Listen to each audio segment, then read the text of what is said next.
Olá, está começando mais um Jogo Aberto. Eu, Paulo Oliveira, junto com os alunos Sandro Miranda e Tatiana Carvalho, vamos conversar com a jornalista Eliane Furtado e a psicoterapeuta Maria Tereza Lago.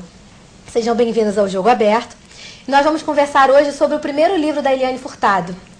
Eliane, como surgiu essa ideia de escrever esse livro? Olha, com o incentivo da Maria Tereza Lago, minha psicoterapeuta, eu fiquei 1 ano e 3 meses sem trabalhar, em função de várias consultas médicas e cirurgia, e isso estava me angustiando muito. Então, ela falou assim, escreve.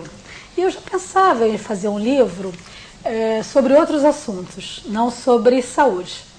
Mas aí surgiu a oportunidade e eu comecei a escrever crônicas de observação de tudo que eu estava vivendo, né? Seja antes da cirurgia, de uma cirurgia, seja de um tratamento, seja algumas crônicas bem-humoradas das pessoas que nos cercam, são chatos de plantão, né? As pessoas que não se doam também e falam muito sobre si mesmo e esquecem que você tem um problema e não dão 10 minutos do seu tempo. Eu comecei a escrever isso. A Maria Tereza dizia que eu era muito bem-humorada e que eu ia fazer umas crônicas engraçadas. Eu acho que não saiu tão engraçado como eu gostaria, porque foi recheado de muita emoção. Mas, de qualquer forma, foi um grande aprendizado. Eu estou muito contente com o resultado do livro. E qual é o seu principal objetivo ao escrever esse livro? Olha, o meu objetivo era passar tudo que eu estava vivendo. Eu acho que a minha história é uma história muito comum.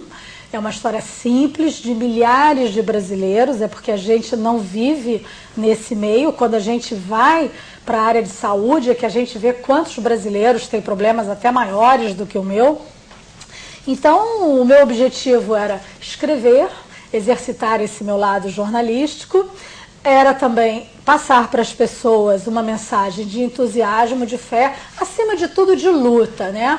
Porque mesmo com o cotidiano, com coisas banais do dia a dia, você precisa lutar, você precisa enfrentar, você precisa superar. E quando você tem uma grande demanda, você tem que superar ainda mais. Então, tudo isso junto formava esse objetivo e também de abrir, quem sabe, uma nova carreira, se as pessoas gostarem, de escrever, de ser uma escritora, uma colunista. E você acha que o jornalismo, então, te ajudou muito nessa hora de escrever esse livro? Sem dúvida, porque, por exemplo, você vê, eu estava no CTI, eu não conseguia dormir, eu queria observar. Isso é toda uma postura jornalística, né? Eu estava num tratamento de quimioterapia, então as pessoas bordavam, outros dormiam, outros viam televisão, e eu escrevia, eu ficava observando a reação das pessoas. Então, o jornalismo, eu sou uma repórter, eu vou morrer repórter, mesmo sem atuar hoje como repórter.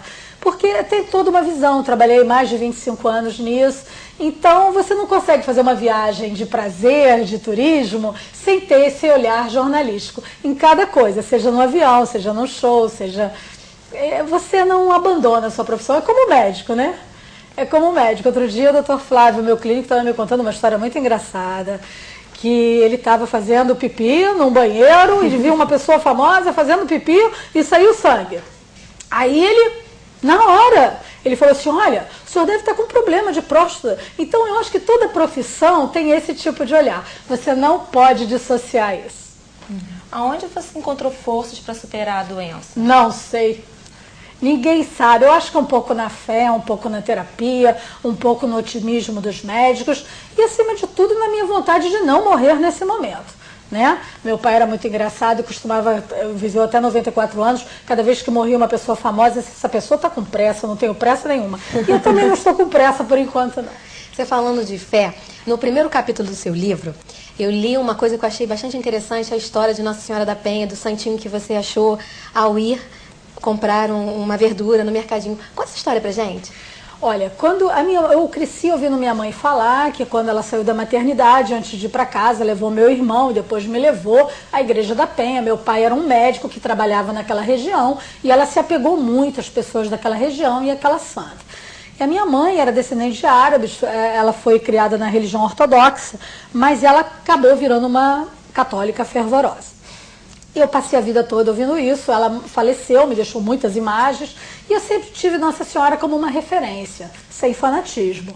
Quando você está diante de um grande problema, Aí você rememora toda aquela história, aquela coisa de Nossa Senhora da Penha. E nesse dia, que é a primeira crônica, que é Tenha Fé, eu estava um pouco desanimada, de vez em quando você fica desanimado, né? E a minha parceira, minha empregada, que está comigo há muitos anos, notou isso e me incentivou a ir para a rua, me deu uma missão. Eu disse, não quero ir para a rua. Não, por favor, essa verdura é fundamental, eu já fui 2 vezes. Eu entrei no mercadinho e ao saí, vi um monte de santinho, esse que as pessoas normalmente deixam, e fui-me embora, né? Mas quando eu cheguei na esquina, alguma coisa me fez voltar, a minha missão não estava completa ali. Eu voltei no mercadinho e peguei o santinho. Estou pensando que é Santo Expedito, São Judas Tadeu, os mais populares. E ali no meu bairro eu nunca tinha visto Nossa Senhora da Penha. E eu no livro chamo isso dos sinais do céu. Que pode ser uma intuição, pode ser alguma coisa que você traga com você, tem vários nomes. Para mim são os sinais do céu, né? E ali, naquele momento, que eu estava assim um pouco atordoada, perplexa diante do diagnóstico, eu fiquei olhando e disse assim, bom, eu acho que eu não estou só. E aí seguiu-se o livro. O livro foi uma crônica muito importante para dar sequência às outras.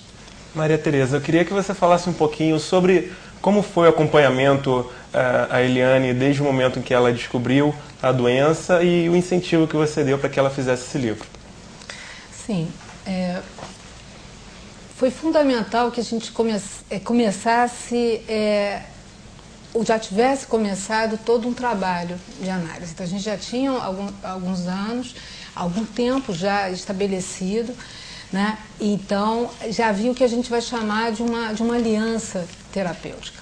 Quer dizer, já havia a transferência, que é um conceito psicanalítico importante em qualquer processo de análise.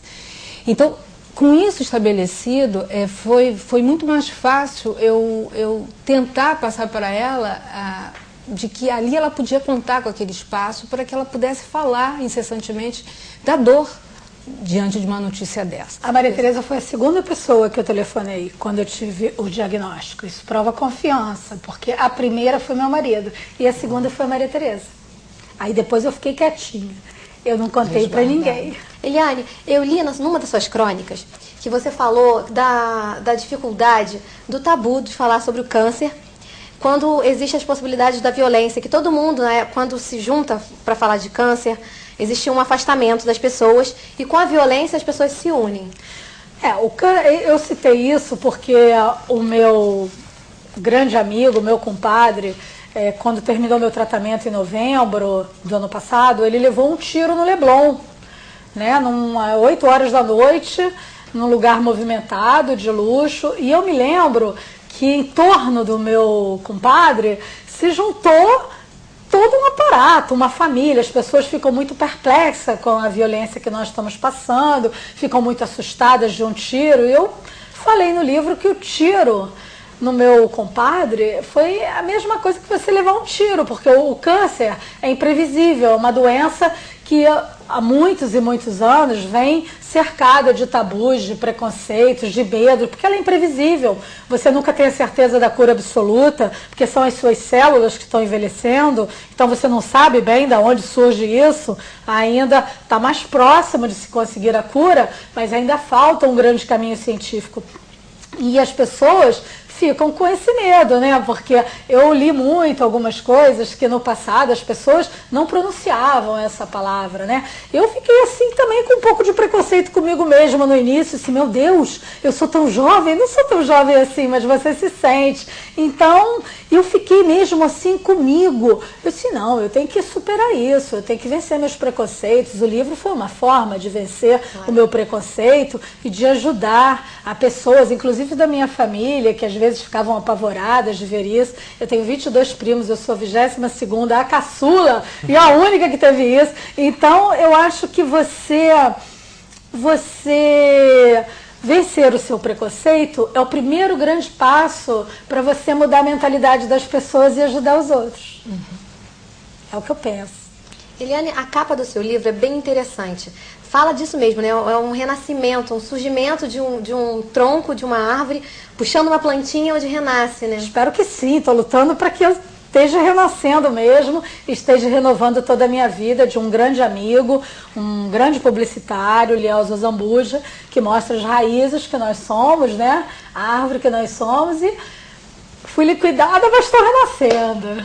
Vai renascer com muita força, Com toda certeza. Gente, infelizmente o nosso tempo está acabando. Eliane Furtado, Maria Tereza Lago, muito obrigado pela participação de vocês, viu? Obrigada.